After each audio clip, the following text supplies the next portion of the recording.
El Dios de amor y de toda misericordia siga bendiciendo nuestras vidas en esta mañana. A Él, por los siglos de los siglos, sea el honor, la gloria y la exaltación. A ese Dios lleno de amor, a ese Dios precioso, a ese Dios hermoso, le invito a que usted pueda hoy elevar su adoración. De gloria en gloria te veo, cuando más te conozco, quiero saber más de ti. Dios, cuán buen alfarero, quebrántame, transfórmame, moldéame a tu imagen, Señor. De gloria en gloria, de gloria en gloria te veo, cuando más te conozco, quiero saber más de ti. Dios, cuán buen alfarero, quebrántame, transfórmame, moldéame a tu imagen, Señor. Quiero ser más como tú, ver la vida como tú, saturarme de tu espíritu y reflejar al mundo tu amor. Quiero ser más como tú, en la vida como tú, saturarme de tu espíritu y reflejar al mundo tu amor. De gloria en gloria te veo, cuando más te conozco, yo quiero saber más de ti. Dios, cuán buen alfarero, quebrántame, transfórmame, moldéame a tu imagen, Señor. Quiero ser más como tú, en la vida como tú, saturarme de tu espíritu y reflejar al mundo tu amor. Quiero ser, Señor, quiero ser más como tú, en la vida como tú, saturarme de tu espíritu y reflejar al mundo tu amor, y reflejar al mundo tu amor, y reflejar al mundo tu amor.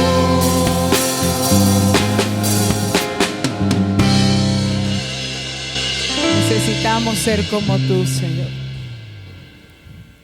Necesitamos conocerte cada día más. Somos invitados a gozarnos en tu presencia. En la presencia del Señor hay plenitud de gozo. sentados a su diestra, por siempre y para siempre.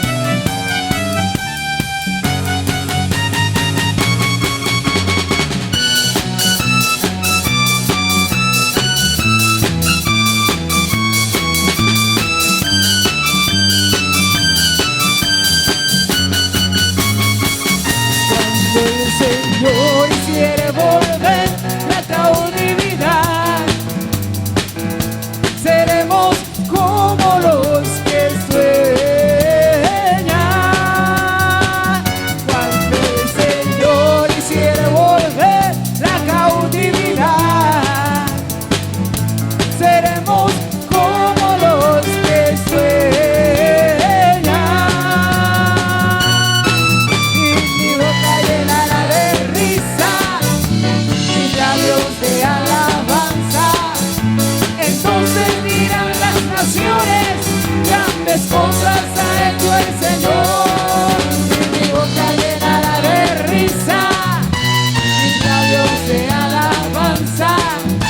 Entonces dirán las naciones, grandes cosas ha hecho el Señor. Me gozaré, me gozaré, me gozaré, me gozaré en Jehová.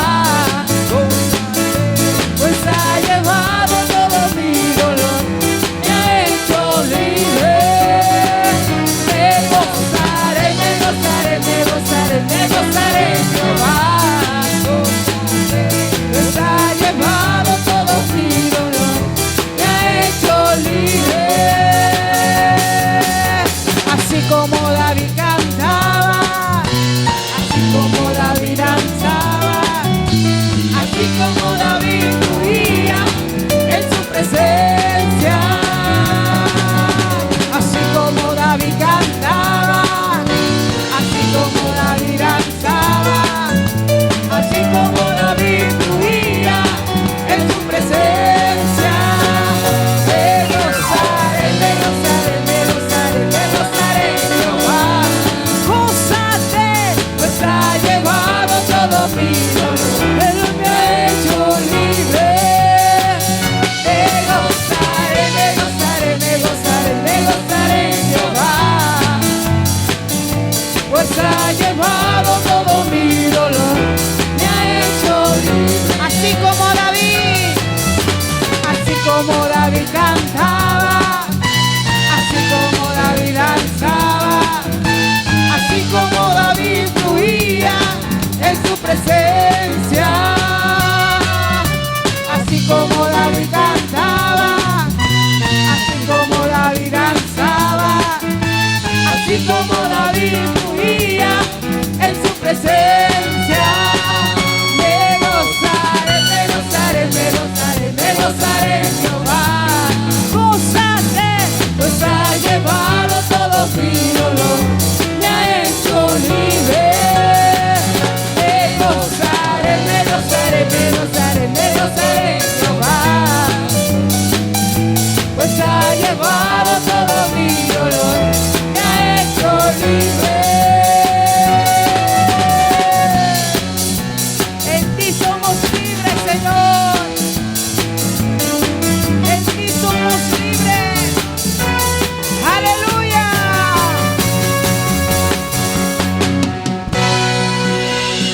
Gloria a su nombre. Amén.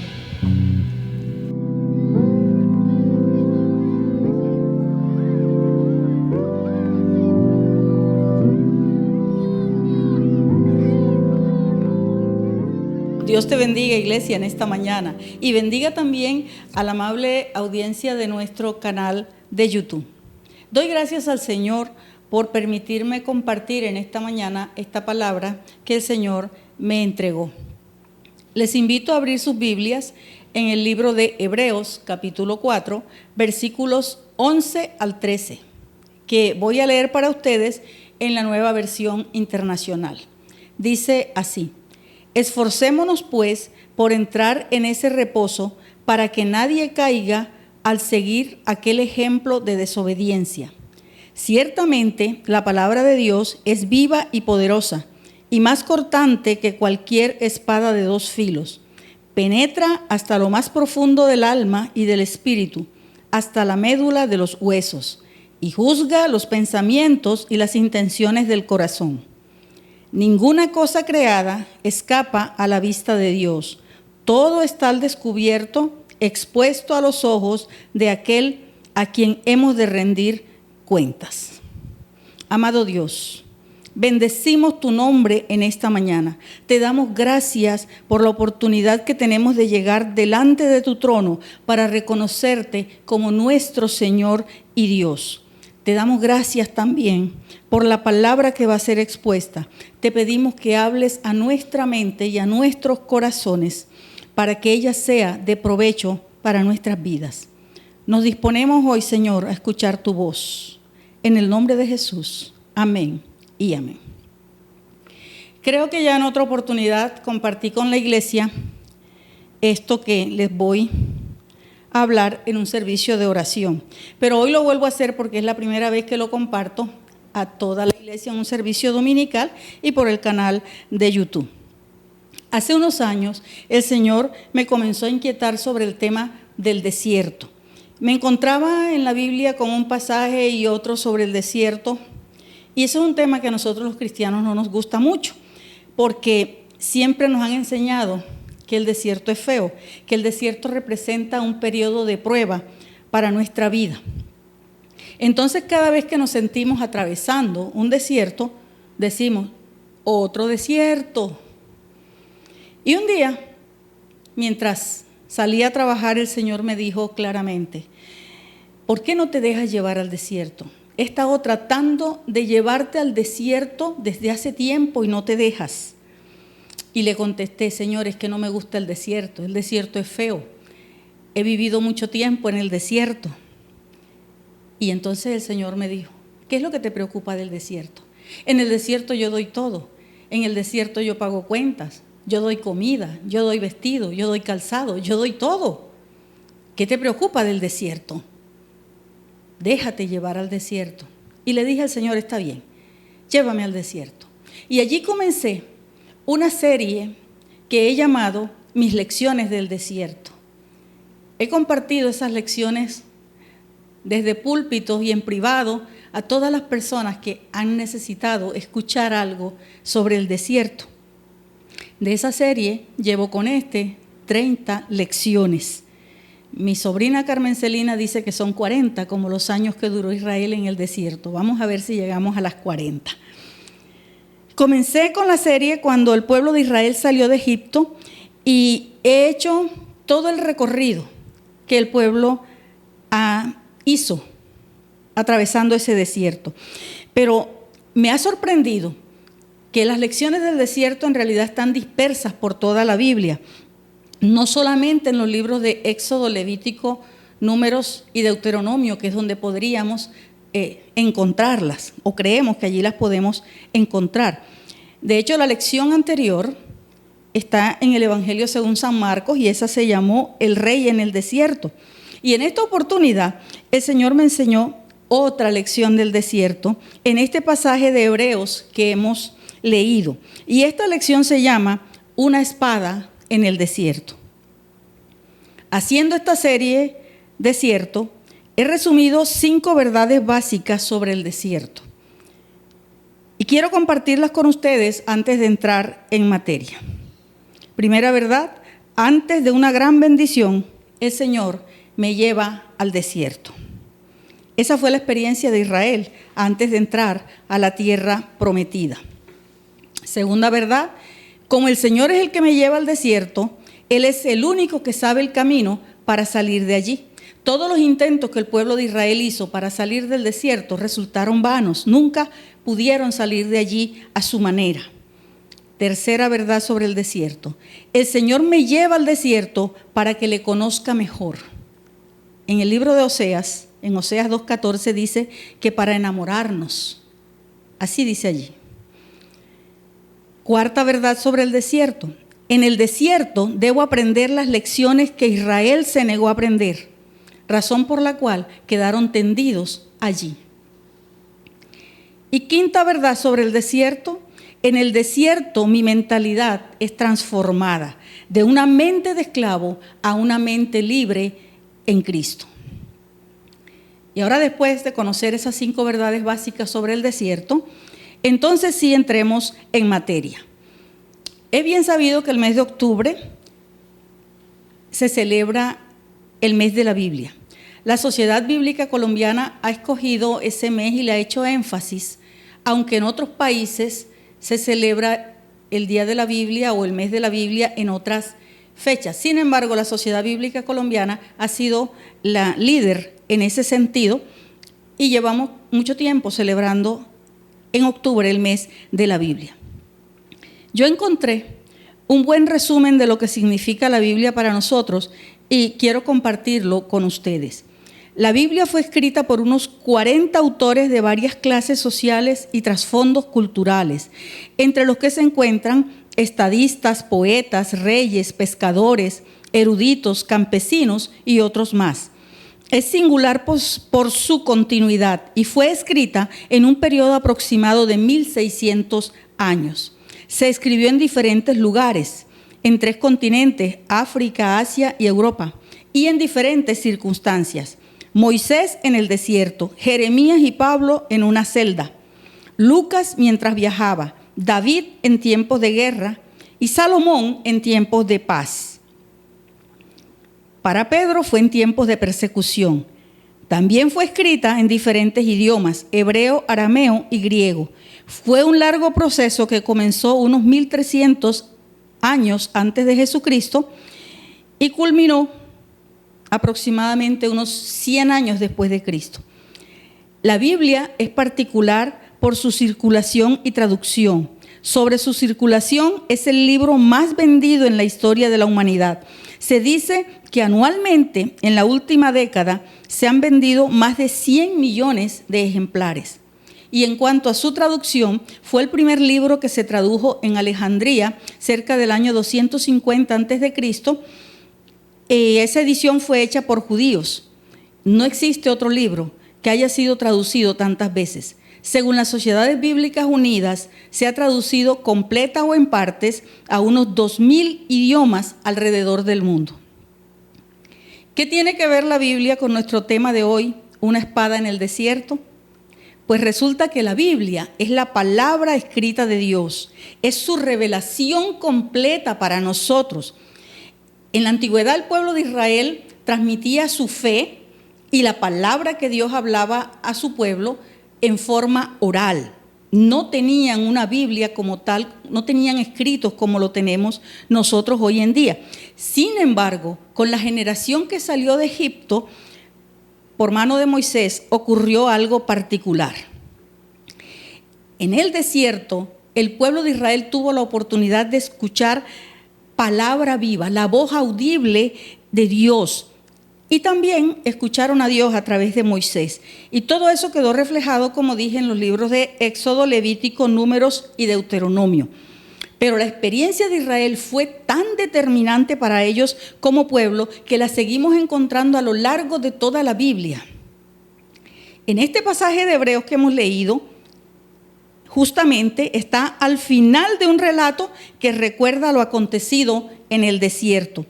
Y en ese relato, el autor del libro nos recuerda la importancia de no seguir el ejemplo del pueblo de Israel, el ejemplo de desobediencia a la palabra de Dios que nos dejó allí el pueblo de Israel en el desierto.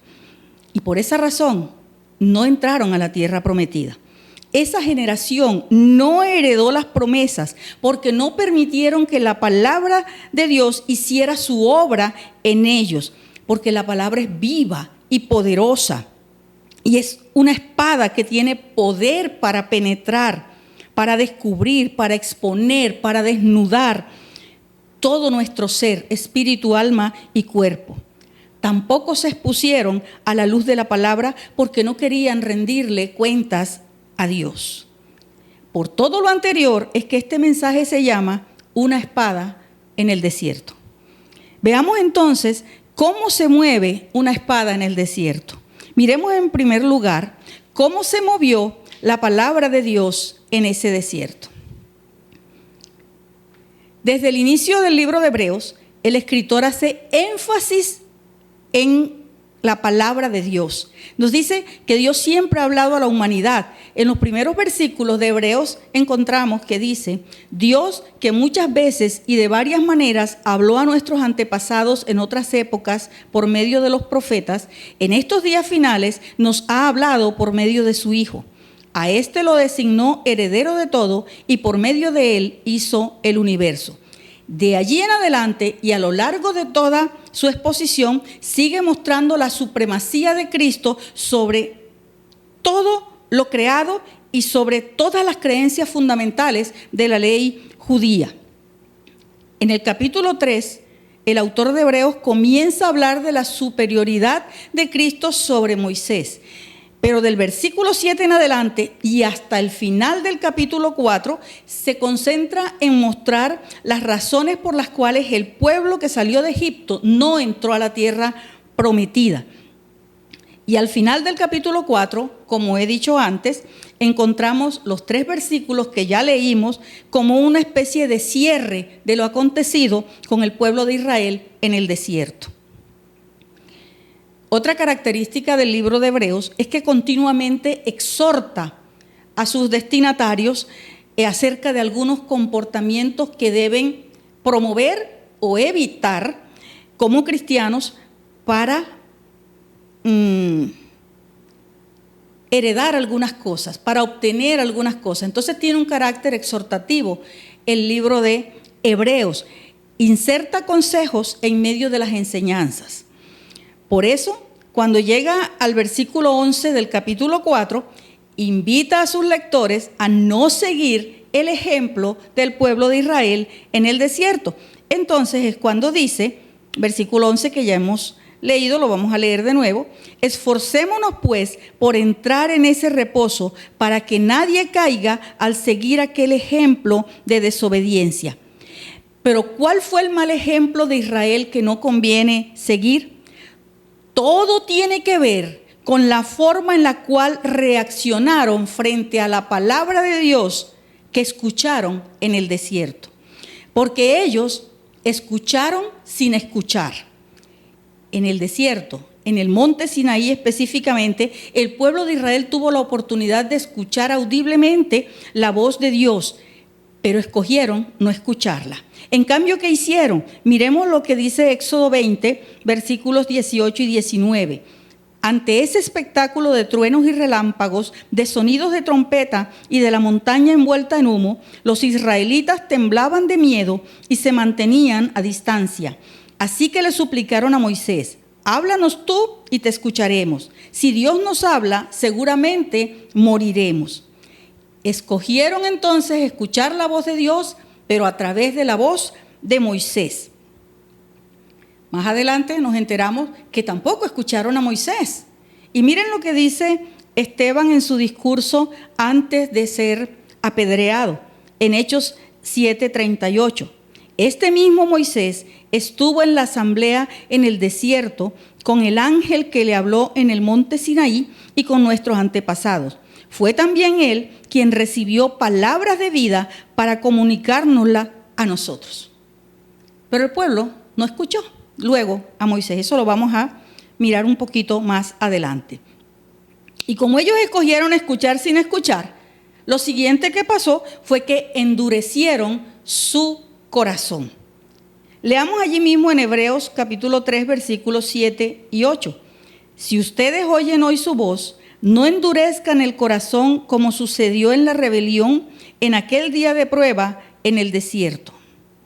Como el desierto es una prueba, es fácil rebelarse contra Dios en medio de las dificultades y permitir que el corazón se endurezca. Un corazón endurecido es un corazón no arrepentido. Por eso el escritor hace una advertencia en los versículos 12 y 13 del capítulo 3. Cuídense, hermanos, de que ninguno de ustedes tenga un corazón pecaminoso e incrédulo que los haga apartarse del Dios vivo. Y en el 13 sigue diciendo: anímense unos a otros cada día para que ninguno de ustedes se endurezca por el engaño del pecado. Y luego, en los versículos 16 y 17, aclara lo siguiente: ahora bien, ¿Quiénes fueron los que oyeron y se rebelaron? ¿No fueron acaso todos los que salieron de Egipto guiados por Moisés? ¿Y con quiénes se enojó Dios durante 40 años? ¿No fue acaso con los que pecaron, los cuales cayeron muertos en el desierto? Esa aclaración indica que no hay ninguna duda de que a pesar de haber escuchado la voz de Dios en el desierto, el pueblo escogió rebelarse contra él y por esa causa su corazón se endureció. Como consecuencia, murieron en el desierto. Otra reacción de Israel frente a la palabra de Dios en el desierto fue que se llenaron de incredulidad. Incredulidad es todo lo contrario a fe, porque fe es creer.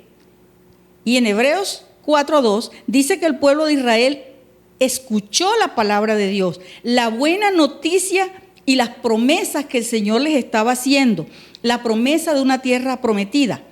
Pero el mensaje que escucharon no les sirvió de nada porque no se unieron en la fe a los que habían prestado atención a ese mensaje. Tristemente, ¿verdad? Lo que sucedió al final fue que, como podemos ver, no pudieron entrar a la tierra prometida por causa de su incredulidad. Así dice en el capítulo 3, versículo 19, allí mismo en Hebreos. Una última reacción que podemos mencionar es que escogieron desobedecer. Habíamos dicho que el pueblo había decidido escuchar la voz de Dios a través de Moisés y no directamente. Pero miren lo que termina diciendo Esteban allá en el discurso en el libro de Hechos. Nuestros antepasados no quisieron obedecerlo a él, sino que lo rechazaron. Lo que realmente deseaban era volver a Egipto. Es decir, el pueblo en últimas tampoco quiso escuchar luego a Moisés. Y eso está escrito, lo podemos leer en la historia bíblica, en los libros del Antiguo Testamento que ya mencioné. Y en el capítulo 3, versículo 18, dice también: ¿y a quienes juró Dios que jamás entrarían en su reposo, sino a los que desobedecieron? Fue un acto de su voluntad. Ellos escogieron deliberadamente no obedecer a Dios y querían regresar a Egipto. Y todo eso lo podemos notar a lo largo de esos 40 años. Ellos se rebelaron una y otra vez, hicieron planes para regresar a Egipto. ¿Por qué nos trajiste para acá? Nos vas a hacer morir de hambre, nos vas a hacer morir de sed. Mira, ya no queremos maná, ahora queremos carne. Mil rebeliones que nosotros encontramos en la lectura que podíamos hacer allá en Éxodo, en Levítico, en Números. Entonces, miren que el pueblo en últimas escogió desobedecer a la palabra de Dios. Pero también veamos la reacción de Dios frente a todas esas cosas que hizo el pueblo de Israel frente a la palabra dada en el desierto. Dice claramente que no entraron a la tierra prometida. Fue la decisión que tomó el Señor. En los textos que ya hemos leído, ya está plasmado eso, esa decisión de Dios. El pueblo de Israel en el desierto, como he dicho, tuvo la oportunidad de escuchar la voz audible de Dios. No era su palabra escrita como la tenemos hoy en día, era su voz directa. También la escucharon a través de Moisés. Pero a pesar de eso, decidieron escuchar sin escuchar, endurecieron su corazón, se llenaron de incredulidad, desobedecieron a la palabra y como consecuencia no entraron a la tierra prometida, lo que el autor de Hebreos llama el reposo de Dios. Leamos ahora los versículos 10 y 11 del capítulo 3. Por eso me enojé con aquella generación y dije: siempre se descarría su corazón y no han reconocido mis caminos. Así que en mi enojo hice este juramento: jamás entrarán en mi reposo. Nosotros tenemos hoy en día la palabra escrita de Dios, la Biblia, toda su revelación completica para nosotros.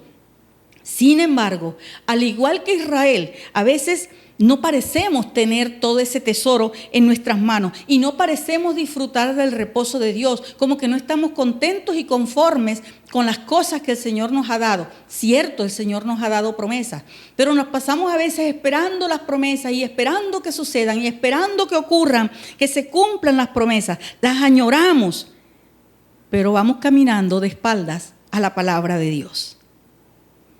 Miren, en Cristo se cumplen todas las promesas que el Señor nos ha hecho. En Cristo están cumplidas absolutamente todas. Él es nuestro reposo. Sin embargo, algunos cristianos a veces vivimos como si no creyéramos en las promesas. Permitimos que el corazón se vaya endureciendo. Y en la medida que vemos que pasa el tiempo y no se cumplen algunas promesas, como que nos endurecemos más y nos rebelamos más en contra del Señor. Y terminamos en desobediencia a la palabra. No nos fijamos en la palabra de Dios, en lo que dice, porque la palabra a veces no ocupa un lugar central en nuestras vidas. Entonces no lo aplicamos a nuestras situaciones, no la aplicamos a lo que estamos viviendo, no le damos la oportunidad a la palabra de hacer su obra. Queremos que las promesas se hagan realidad, pero no le damos a la palabra el lugar que le corresponde. Yo le doy gracias al Señor porque mi abuela Nina, la mamá de mi papá, me enseñó a leer cuando yo tenía 5 años y me enseñó a leer en la Biblia. Desde allí para adelante, la Biblia ocupa para mí un lugar importante, central, básico. Yo leo la Biblia de Génesis, Apocalipsis, todos los años. Es mi costumbre, se las comparto, los animo a hacerlo. La palabra de Dios debe ocupar un lugar central en nuestras vidas. En segundo lugar, veamos cómo se sigue moviendo la espada en el desierto. Y encontramos que la palabra es viva y poderosa. Miren, el pueblo de Israel que salió de Egipto no entró en el reposo de Dios. Esa generación no entró a la tierra prometida, no obtuvieron las promesas porque no permitieron que la palabra de Dios hiciera su obra en ellos. Porque es que la palabra de Dios tiene una obra que hacer en la vida del hombre. Mire lo que dice Primera de Tesalonicenses 2:13. En ese texto, el apóstol Pablo agradece a Dios por la forma en la que los tesalonicenses han aceptado la palabra de Dios, porque, dice, la aceptaron no como palabra humana, sino como lo que realmente es, palabra de Dios, la cual actúa en ustedes, los creyentes. La palabra actúa en nosotros, hace una obra en nuestras vidas. Pero volviendo al pueblo de Israel, en el desierto, el tiempo que ellos pasaron en ese desierto era el tiempo apropiado para permitir que la palabra hiciera esa obra en la vida de cada uno de ellos, que la palabra moldeara, transformara, cambiara el pensamiento, les cambiara su mentalidad de esclavos y tuvieran una mente libre y se adaptaran a la voluntad de Dios para ellos.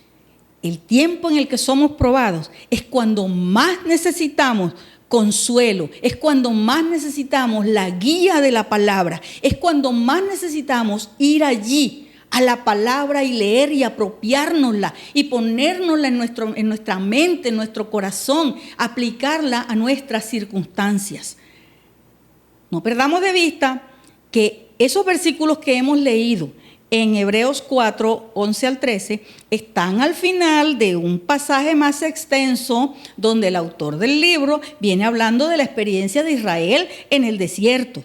Debemos recordarlo porque cuando nosotros leemos esto, que dice el versículo 12, ciertamente la palabra de Dios es viva y poderosa y más cortante que cualquier espada de 2 filos. Penetra hasta lo más profundo del alma y del espíritu, hasta la médula de los huesos y juzga los pensamientos y las intenciones del corazón. Cuando leemos eso, nos parece que se está hablando de nuestra Biblia, como la conocemos hoy en día. Y ciertamente la Biblia es la palabra de Dios escrita, como hemos dicho. Pero para el lector original del libro de Hebreos, cuando ese pasaje habla de la palabra de Dios, en ese contexto se está refiriendo a la palabra que Dios le habló al pueblo de Israel en el desierto. Por lo tanto, ese versículo se refiere a la labor que la palabra de Dios estaba llamada a hacer con ese pueblo en el desierto. Ciertamente es la misma labor que el Señor espera que la palabra haga en nosotros, pero originalmente fue dada para el pueblo de Israel en el desierto. Las razones por las cuales la palabra de Dios podía hacer una obra con el pueblo de Israel en el desierto y puede hacer una obra en nuestras vidas son las siguientes. Es que la palabra de Dios está viva y tiene poder de Dios para actuar. Eso es lo que dice la primera parte del versículo 12. Ciertamente la palabra de Dios es viva y poderosa. Y precisamente porque está viva, podía transformar la mentalidad de ese pueblo en el desierto y pasarlos de una mente de esclavos a una mente libre, como ya he dicho, para entrar a la tierra prometida. De la misma manera, esa palabra puede trabajar en nuestras vidas para lograr que tengamos la mente de Cristo, como dice la Biblia en 1 Corintios 2:16. Veamos entonces algunos ejemplos, algunas manifestaciones del poder de la palabra para actuar en nuestras vidas. Son solo unos ejemplos. Usted en la Biblia puede encontrar muchos más. La palabra enseña, reprende, corrige e instruye. Así dice 2 de Timoteo 3:16. Toda la escritura es inspirada por Dios y útil para enseñar, para reprender, para corregir y para instruir en la justicia. La palabra limpia. Así dice Juan 15:3. Ustedes ya están limpios por la palabra que les he comunicado. Así le dijo Cristo a los discípulos. La palabra santifica.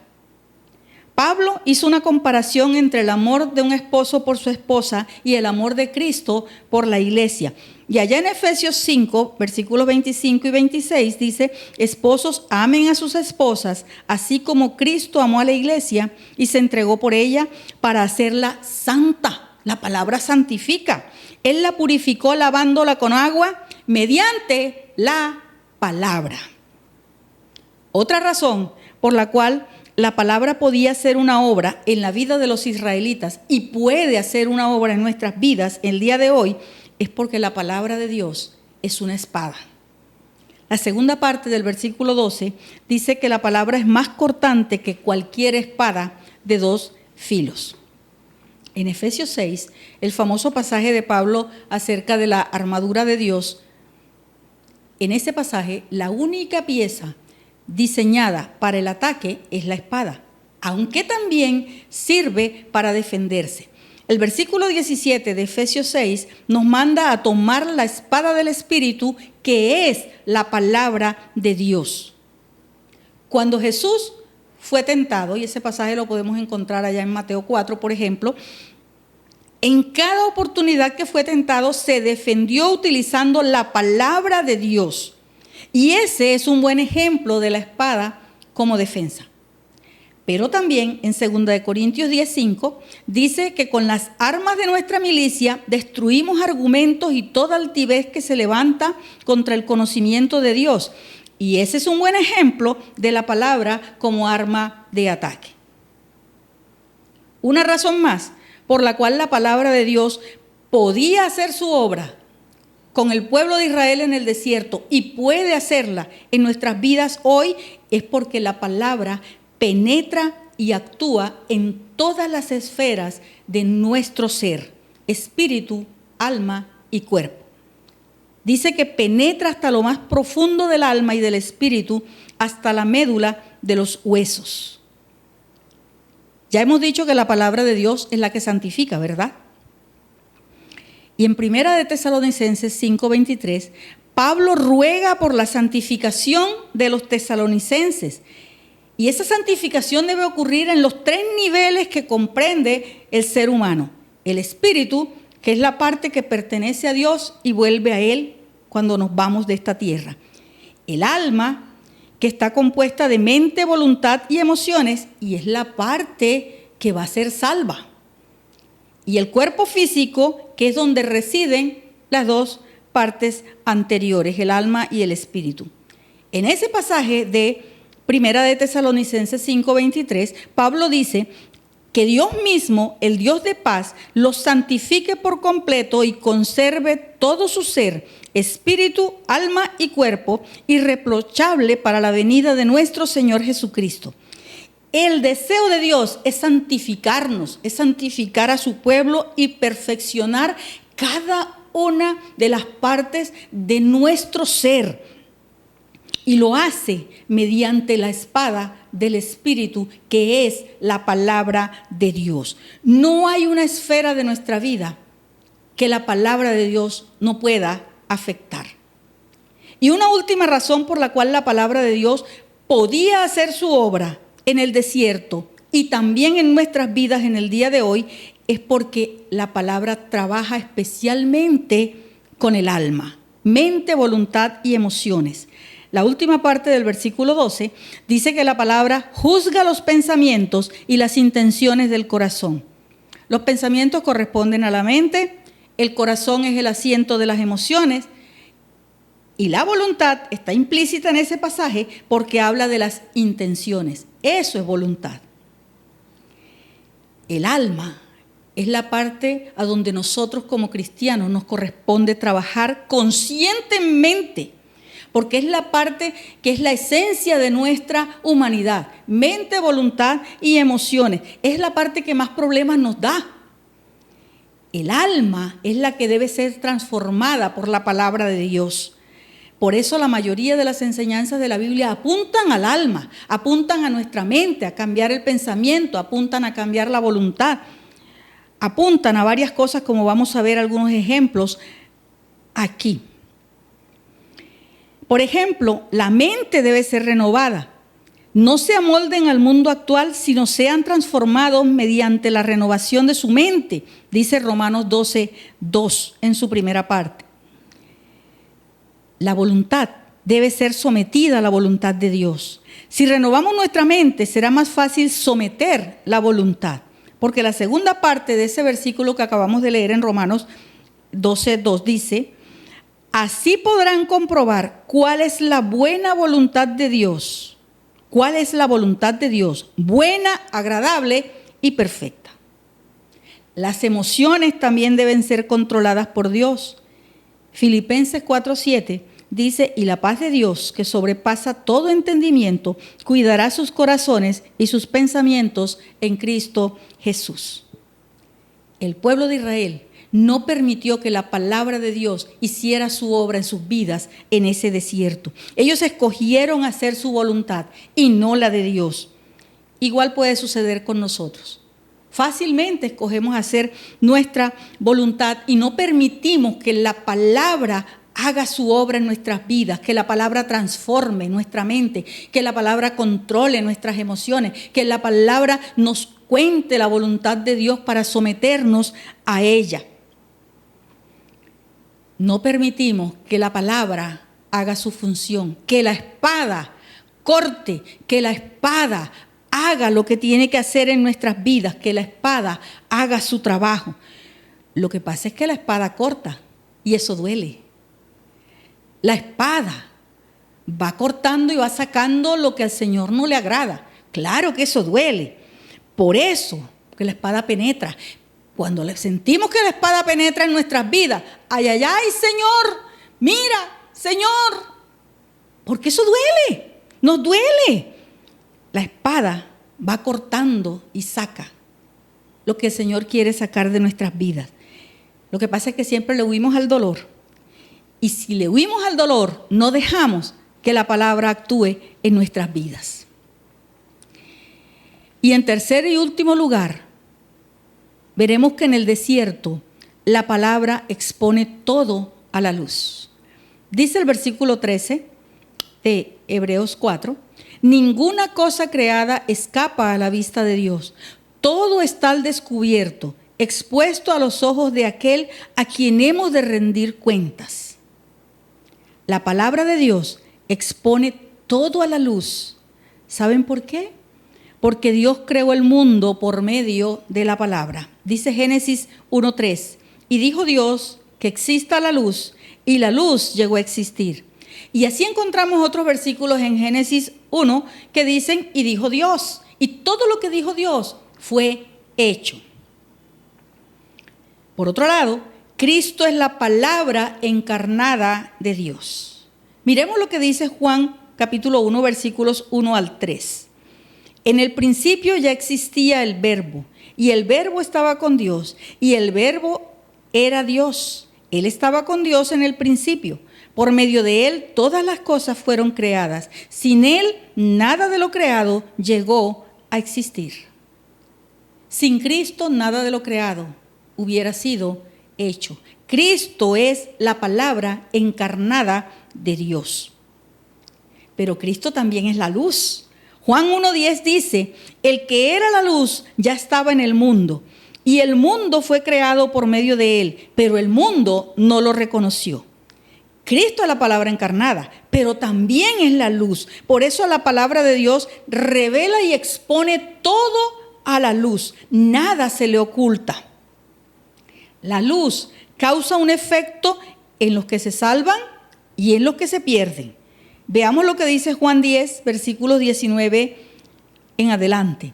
Esta es la causa de la condenación, que la luz vino al mundo, pero la humanidad prefirió las tinieblas a la luz, porque sus hechos eran perversos.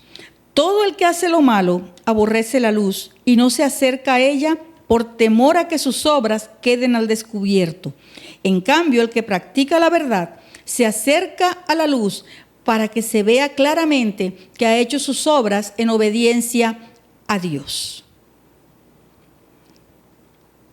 La humanidad prefirió las tinieblas a la luz porque sus hechos eran perversos. Fue lo que pasó con el pueblo de Israel en el desierto. Ellos fueron expuestos a la luz de la palabra y esa palabra les hizo ver su rebelión, les hizo ver su pecado.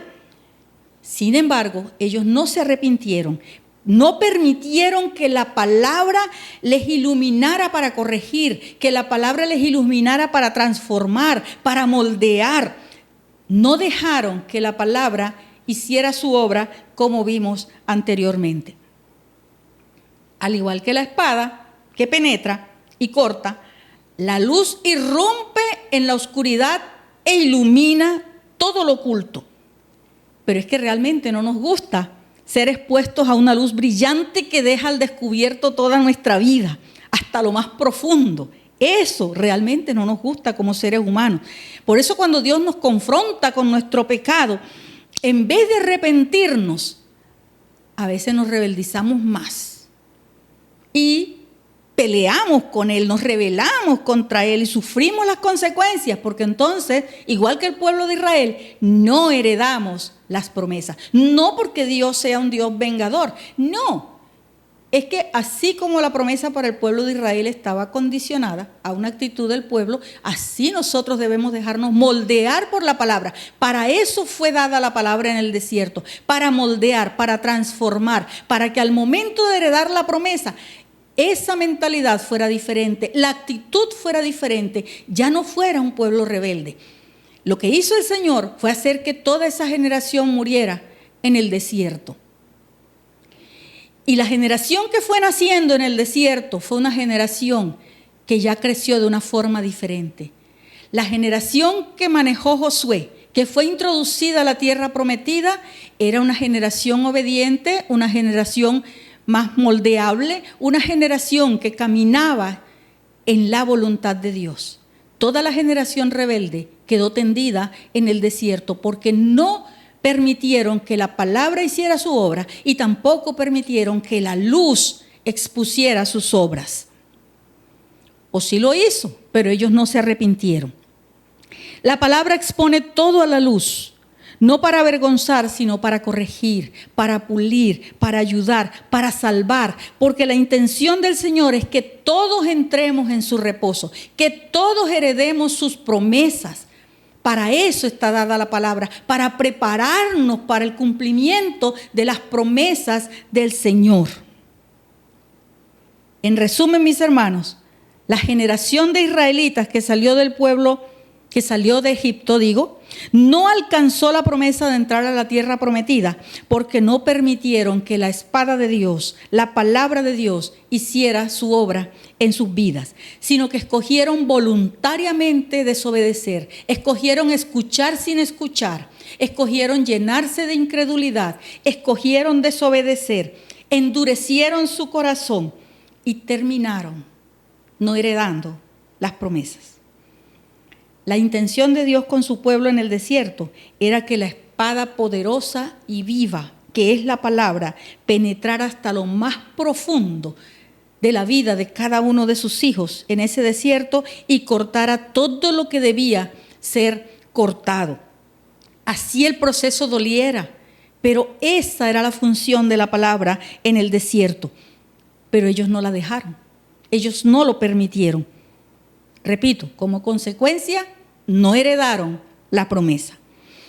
Y a pesar de que la luz de la palabra expuso sus obras por 40 años, tampoco permitieron que la luz iluminara todos los rincones de su vida para ser corregidos. Y nuevamente, la consecuencia fue que no alcanzaron la promesa de entrar a la tierra prometida. Todas esas cosas que pasaron con Israel nos deben recordar que nosotros vamos caminando por esta tierra en un desierto y que la promesa más grande que nosotros tenemos es una patria celestial allá en el cielo con el Señor. Mientras este es el desierto aquí en la tierra, mientras la palabra debe moldearnos, mientras la palabra debe hacer su función en nuestras vidas y debemos permitírselo y debemos permitir que la luz ilumine nuestras vidas y saque a la luz todo lo que está oculto. Pero también a veces tenemos desiertos particulares. De pronto en este momento tú estás atravesando un desierto particular, una prueba en particular. Pues yo quiero decirte que lo que el Señor quiere que tú hagas es que abraces la palabra, busques en la palabra la situación particular aplicable a tu desierto, porque el Señor desea moldear tu vida en ese desierto a través de la palabra, que es como una espada. Te va a doler, claro, porque la palabra corta, saca, quita, penetra, saca la luz. Claro que duele, el proceso duele, pero precisamente para eso es un desierto. Recuerda que allá, después del desierto, están las promesas del Señor. Después del desierto viene una gran bendición, como vimos al principio. Después del desierto conocerás más al Señor. Sabrás que tienes un Dios poderoso, un Dios victorioso, un Dios que saca a sus hijos adelante y en victoria. Inclina tu rostro allí donde tú estás y piensa en la importancia que le das a la palabra de Dios en tu vida. Revisa a ver si estás escuchando sin escuchar o si tal vez tu corazón se ha venido endureciendo porque le reclamas al Señor: Señor, mira esta promesa que me hiciste y esta y aquella y no se ha cumplido. Y eso ha ido endureciendo tu corazón. Entonces te has llenado de rebeldía y de pronto de incredulidad. Y es probable que la desobediencia haya aparecido en tu vida. Es tiempo de arrepentimiento en la presencia del Señor. Deja que la palabra cumpla su función en tu vida. Busca en la palabra lo que el Señor te quiere hablar sobre ese desierto en particular que estás pasando. Deja que la palabra cause su efecto. Deja que la palabra corte, que la palabra corrija. Claro que duele, pero deja que la palabra haga su obra. Es probable que el Señor te haya venido hablando desde hace tiempo y tú no has querido escuchar. Pues hoy es el tiempo de escuchar la voz de Dios llamándote a dejar que la palabra ocupe el lugar central. Dale a la palabra de Dios el lugar que le corresponde. Exponte a la luz de la palabra y deja que la luz de Cristo ilumine cada rincón de tu vida. Deja que el Señor te muestre lo que debe ser corregido. El Señor quiere cumplir sus promesas. Ya Él ha venido hablando. Y su espada está allí, dispuesta para cortar, para ayudarnos. Y su luz está allí para iluminarnos.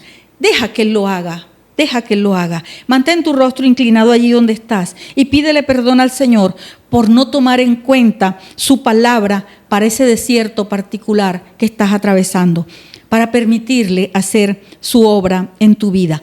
Ora en la presencia del Señor. Te invito a hacer una oración. Señor, en esta mañana queremos darte gracias por tu palabra. Gracias por esa espada que corta, que limpia, que elimina de nuestras vidas lo que no te agrada. Gracias porque tu palabra nos expone a tu luz para ser corregidos. Gracias por la obra que estás haciendo en nuestras vidas a través de tu palabra. Gracias por enviarnos a tu Hijo Jesús, que es la palabra encarnada. Gracias por dejarnos también la Biblia, tu palabra escrita. Gracias también por las personas y los ministerios que usas para la propagación de tu palabra en todas las formas posibles. En esta mañana, Señor, te pedimos perdón cuando no hemos permitido que la palabra haga su efecto en nuestras vidas. No queremos hacer como el pueblo de Israel en el desierto. Queremos heredar las promesas. Por eso te pedimos que tu espada corte todo lo que no te agrada en nuestras vidas y que ilumines con tu luz todo nuestro ser. En el nombre de Jesús. Amén y amén. El Señor te bendiga, iglesia.